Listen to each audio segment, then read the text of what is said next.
7 days doctor strike has been called off, albeit they threatened to take to the streets if Remuneration Commission fails to honor the 2012 collective bargaining agreement. The National Land Commission commenced the actual review of 22 companies in Lamu whose titles were recalled. And Deputy President William Ruto has asked governors to be accountable for the money they controlled during the first year of devolution.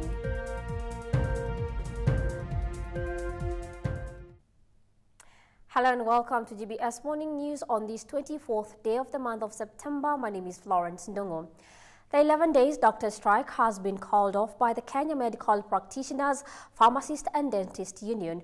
According to the union, that was after the national government through the Ministry of Health vowed to pay doctors who are currently training at in referral hospitals, commonly referred to as registrars. And as Henry Minor reports, the union has threatened to go on strike again should the Salaries and Remuneration Commission fail to implement their 2012 collective bargaining agreement that expires in the next 3 months, Henry Minor reports. And the National Land Commission has commenced the actual review of 22 companies in Lamu whose titles were recalled. Their hearing will be conducted for 3 days and the determination made on Friday. The titles for 500,000 acres of land were recalled soon after a massacre in Mpeketoni that the government blamed on local politics. County is currently facing an equal distribution of teachers in both informal and formal settlement areas. A review done by the Concern Worldwide revealed that 31 public primary schools from the informal settlements are having 40,581 pupils against 652 teachers as compared to the same numbers in public schools in the formal settlements areas, which have 25,894 pupils against 635 teachers. The Kenya National Union of Teachers (NAT) and the Teachers Service Commission (TSC) now recommend the government to adopt an affirmative action policy for recruitment of teachers to redress the existing imbalance in schools within urban settlements. And Deputy President William Ruto has asked governors to be accountable for the monies they controlled during the first year of devolution. The Deputy President remarks comes a day after the Controller of Budget released a report that showed that most counties spent substantial budgetary allocation on vehicles in the first year of devolution. He was speaking during the first sub-national borrowing conference, where he said that plans were underway to ensure that the county governments borrow money from the national government in a more acceptable model.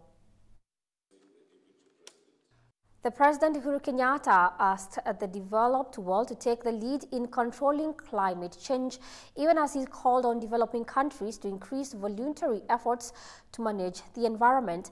The President said climate change was a common threat to the world and Kenya was vulnerable to the diverse weather effects associated with the phenomenon. And the hydroponic green fodder technology took the country by storm as farmers embraced the technology that allowed them produce animal feed in just 6 days, which is nearly a quarter of the normal time they used to produce feed.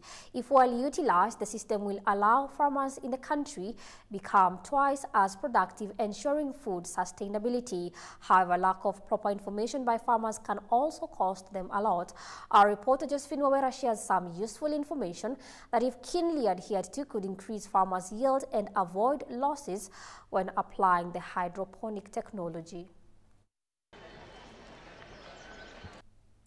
Thanks, Josephine Wawera, for that report.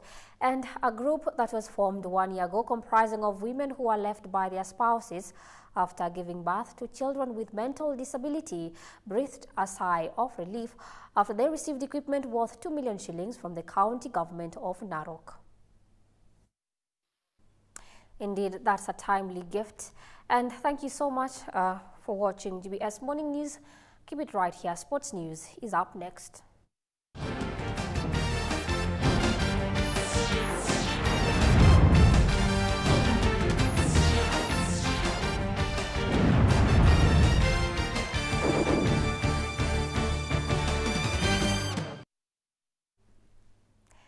And welcome to GBS Sports News. Nairobi Swimming Association (NASA) will initiate exhibition championship for water polo, synchronized swimming and diving this season, with FINA standards and regulations on the horizon for elite and budding swimmers. Electronic registration for competitors is also in the offing after NASA abolished the manual registration system at the start of the season. Ambaka Collins with the details. And since time immemorial, the football governing body in the country has always cited FIFA as the glimpse of government and public intervention to save the sport in the country. This has made the federation untouchable, as many fear that the country will be banned by the World Football Governing Body. The executive has set the 29th of this month as the date that they will replace the banned officials, including a suspended Vice Chairman Sami Shulei, in a special general meeting. The affected officials have 4 days left to stop the AGM, with the matter already at the National Olympic Committee and also at the court. All right. Well, that's why we call it a morning, and that's why we end this morning news bulletin. My name is Florence Ndongo, and see you next week on Thursday.